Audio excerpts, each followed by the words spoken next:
क्या आप जानते हैं Mahindra Thar, Bolero, Tata Nexon, hyundai venue, Maruti desire, Honda amaze and XUV 300 इन सभी कार्स में एक चीज़ कॉमन क्या है, वो है इनकी लंबाई। ये सभी कार्स लेंथ में अंडर 4 मीटर हैं।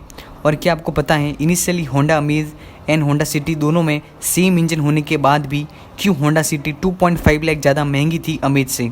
सो इन सब के पीछे एक ही कारण है, वो है इंडियन गवर्नमेंट का सब 4 मीटर कार टैक्स लॉ। और कैसे इस लॉ की इंस्पिरेशन इंडियन गवर्नमेंट ने जापान की कार कल्चर से ली। सो इस वीडियो में हम जापान के की कार कल्चर का ओरिजिन एंड कैसे इंडियन गवर्नमेंट ने इसे इंडिया में इम्प्लीमेंट किया और कैसे ये उससे डिफरेंट है एंड क्या इसके फ़ायदे और नुकसान है। सो यही सब कुछ जानेंगे इस वीडियो में।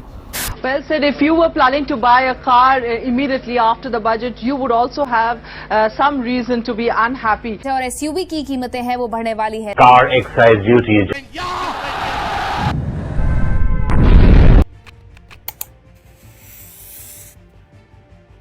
सो फर्स्ट ऑफ ऑल हम की कार क्या है ये समझते हैं।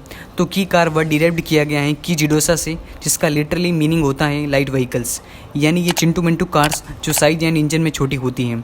सो जापान में की कार्स की ओरिजिन होने के पीछे की कहानी शुरू होती है वर्ल्ड वॉर 2 से, जब एलाइज पावर से फोर्ड ने B-24 बॉम्बर बनाए USA के लिए एंड एक्सिस पावर से फोक्सवैगन ने टाइप 62 कूबल वैगन प्रोड्यूस किए हिटलर के लिए एंड सो ऑन।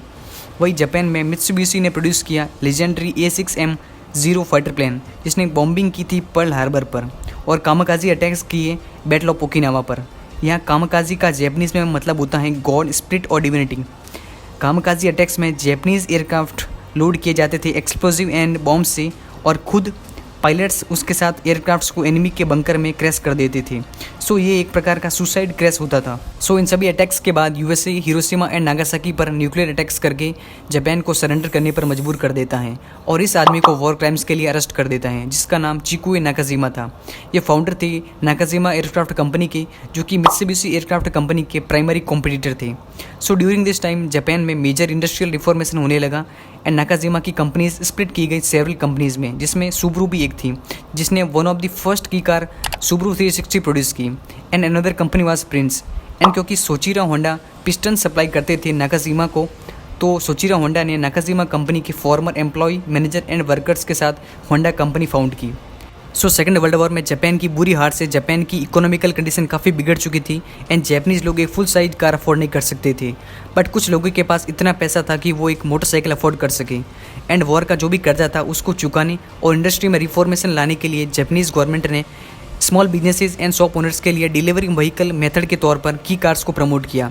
एंड क्योंकि उन की कार्स पर lower taxes and 360cc engine limitation on displacement रखा गया। सो एज ए रिजल्ट 1958 में सुजुकी ने फर्स्ट की कार सुजुलाइट मार्केट में उतारी। Later then Subaru 360, Honda N360, Mazda R360 and Mitsubishi 360 जैसी की कार्स मार्केट में उतारी गई, जिनका मास प्रोडक्शन हुआ और जापान में टाइम के साथ पॉपुलर होती गई। लेटर देन इंजन डिस्प्लेसमेंट के साइज़ को 660cc कर दिया गया। ये की cars fuel efficient and size में छोटी होने से इजी पार्क और लोअर टैक्सेशन से बजट फ्रेंडली भी होती गई।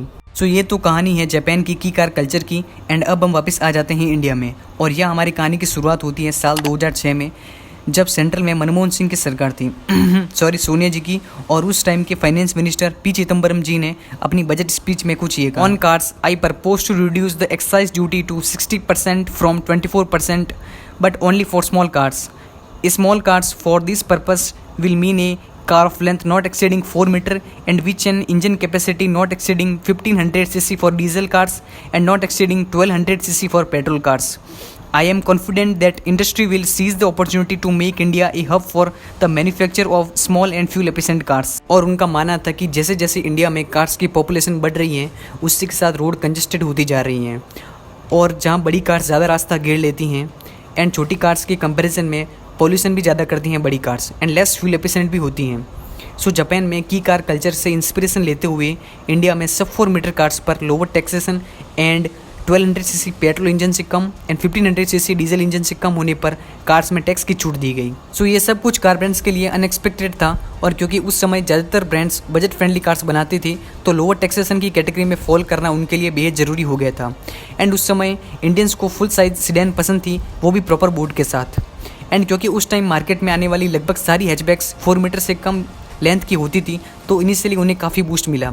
बट जल्द ही टाटा मोटर्स ने इसमें एक लूप होल ढूंढ लिया और अपनी इंडिगो सीडेन का बूट थोड़ा ट्रिम करके इंडिगो CS के नाम से सब 4 मीटर कैटेगरी के अंदर सीडेन उतार दी मार्केट में। और ऐसा करके इंडिगो CS उस टाइम दुनिया की शॉर्टेस्ट सीडेन बन गई थी। सो टाटा ने इसकी एग्रेसिवली प्राइसिंग करके इसको हॉट सेलर बना दिया। फिर कुछ टाइम बाद मारुति सुजुकी ने भी टाटा से सीख लेते हुए अपनी डिज़ायर की बूट को ट्रिम करके सब 4 मीटर डिज़ायर सीडेन उतार दी और इसके सक्सेस ने मार्केट में बाकी सारे कॉम्पिटिटर्स को अट्रैक्ट किया। एंड फिर होंडा ने अपनी ब्रियो हैचबैक के पीछे बूट ऐड करके अमेज उतार दी। ग्रैंड आई10 से एक्सेंट बनी, फिगो से एस्पायर एंड टियागो से टिगोर। सो ऐसा करते करते कॉम्पैक्ट सीडेन का सेगमेंट बूम करने लगा। बट यहाँ आ जाती है हमारी स्टोरी में एक टर्निंग पॉइंट, जब फोर्ड अनाउंस करता है कि वो जल्द ही एक सब 4 मीटर SUV लॉन्च करने वाले हैं।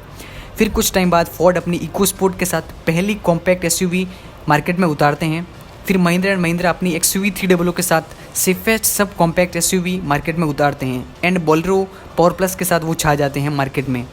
फिर टाटा नेक्सॉन के साथ एंट्री लेता है कॉम्पैक्ट SUV स्पेस में, मारुति विटारा ब्रेजा के साथ, Hyundai वेन्यू के साथ एंड होंडा WRV के साथ। सो ऐसा करते करते आज जहाँ कॉम्पैक्ट SUV में 10 कार्स ऑप्शन हैं, वही कॉम्पैक्ट सीडान में सिर्फ 4 कार्स ही अवेलेबल हैं।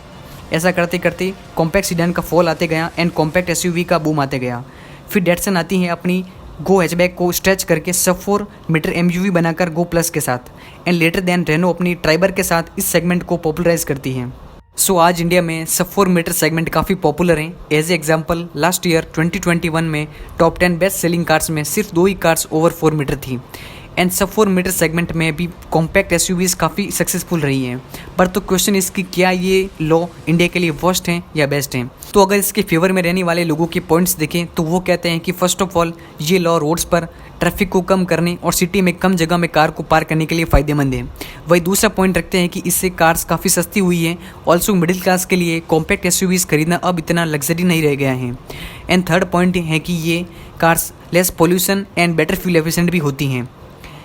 एंड हमारे ब्रांड्स इस सेगमेंट में काफ़ी इनोवेशन भी कर रहे हैं।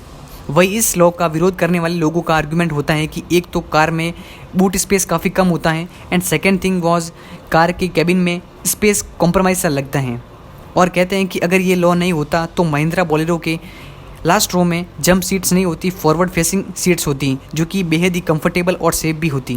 वही नेक्स्ट आर्गुमेंट देते हैं कि इससे हमारे इंडियन ब्रांड्स लेस कॉम्पिटिटिव हो रहे हैं ग्लोबल मार्केट में, और क्योंकि वे अपना ज़्यादातर पैसा इंडियन स्पेसिफिक कार्स बनाने में लगा रहे हैं तो वो ग्लोबली अपनी कार्स को एक्सपोर्ट नहीं करते हैं और वहाँ कार्स को बेचने के लिए अलग R&D पर पैसा लगाते हैं, क्योंकि सब 4 मीटर वाला लॉ इंडिया के अलावा बाकी कहीं फॉल नहीं करता है। सो लास्ट आर्गुमेंट वो रखते हैं कि इस लॉ से सिर्फ कुछ गिनी चुनी कंपनीज को ही फ़ायदा हुआ है और वो मारुति सुजुकी की तरफ इशारा करते हैं।